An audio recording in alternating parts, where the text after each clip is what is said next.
शेत शिवारातील आरोग्यविषयक महत्त्व सर्वसामान्य नागरिकांना होण्यासाठी आणि उत्पादन ते ग्राहक अशी विक्री साखळी व्यवस्था बळकट करण्यासाठी कृषी विभाग व आत्मा यांच्या संयुक्त विद्यमाने 31 ऑगस्ट 2024 रोजी सकाळी 9:30 वाजता डॉ. निर्मलकुमार फडकुले सभागृह सोलापूर येथे रानभाजी महोत्सवाचे आयोजन करण्यात आले असल्याची माहिती आत्माचे प्रकल्प संचालक यांनी दिली। सोलापूर जिल्ह्यातील शेतकऱ्यांनी त्यांच्या शेतावरील रानभाज्या प्रदर्शन व विक्रीसाठी महोत्सवात आणाव्यात, तसेच सोलापूर शहर आणि नजीकचे नागरिक आणि ग्राहकांनी सदरच्या महोत्सवास भेट द्यावी, तसेच रानभाज्यांची खरेदी करावी आणि नागरिकांनी लाभ घ्यावा असे आवाहन कृषी व आत्मा विभागामार्फत करण्यात आले आहे। सदर महोत्सवाचे उद्घाटन पालकमंत्री चंद्रकांत पाटील आणि जिल्हाधिकारी कुमार आशीर्वाद तसेच इतर मान्यवरांच्या हस्ते करण्यात येणार आहे।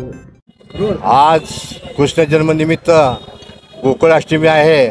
त्यानिमित्त आदरणीय शरद पवार साहेब यांच्या गटाचे राष्ट्रीय अध्यक्ष पवार साहेब यांच्या नेतृत्वाखाली सोलापूर येथे जे युती सरकार जे आहे त्यांचं जे काळेनामा आहे, जे भ्रष्ट सरकार आहे, त्या भ्रष्ट सरकारच्या निमित्तानं भ्रष्टाचाराचा आम्ही हंडी इथं 7 रस्त्यामध्ये फोडण्यात आलेले आहे। या कार्यक्रमाला आदरणीय शहराध्यक्ष सुधीरजी खरंडपट साहेब, बिरिया साहेब, प्रशांतजी बाबर साहेब,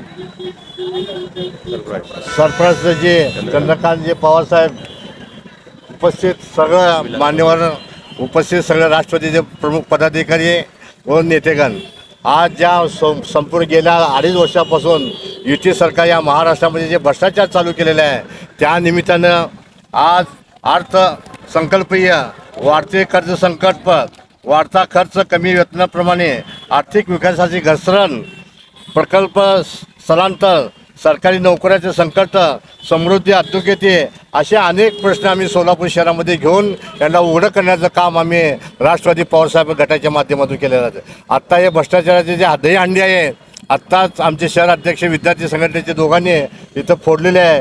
आज राष्ट्रवादी जे भ्रष्टाचार करून हे सोलापूरची दिशाभूल करण्यात आहे। कालच बघितलं आमचा जे आदरणीय छत्रपती शिवाजी महाराजांची 3-4 महिन्यामध्ये इतके करोडचा खर्च केला। ते करोडच्या खर्चाच्या माध्यमातून शिवाजी महाराजांचा पुतळा हा वाऱ्याच्या निमित्ताने पडलेला आहे। पण अशा भ्रष्ट केल्यामुळं जर चांगलं लक्ष दिलं असतं सरकारने, चांगले जर कट्टादर दिले असतं, त्यामध्ये जर टक्केवारी न खाली असती तर आमचा हा शिवाजी महाराजांचा पुतळा पडला नसता।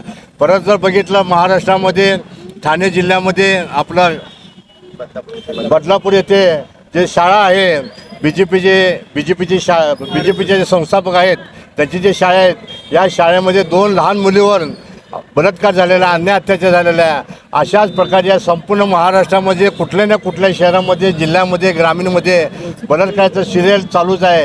हे सरकार काय झोपी गेलेलं आहे का? हे सरकार गृहमंत्री खात्याचं जे देवेंद्र फडणवीस झोपी गेलेले आहेत का? या अशा अनेक प्रश्न या अन्याय अत्याचाराला तोंड देण्यासाठी आम्ही सोलापूर शहर जिल्ह्याच्या वतीनं या भ्रष्टाचार नारा आम्ही फोडलेला आहे। ताज्या बातम्या पाहण्यासाठी प्राईम महाराष्ट्र न्यूज चॅनलला सबस्क्राईब करा।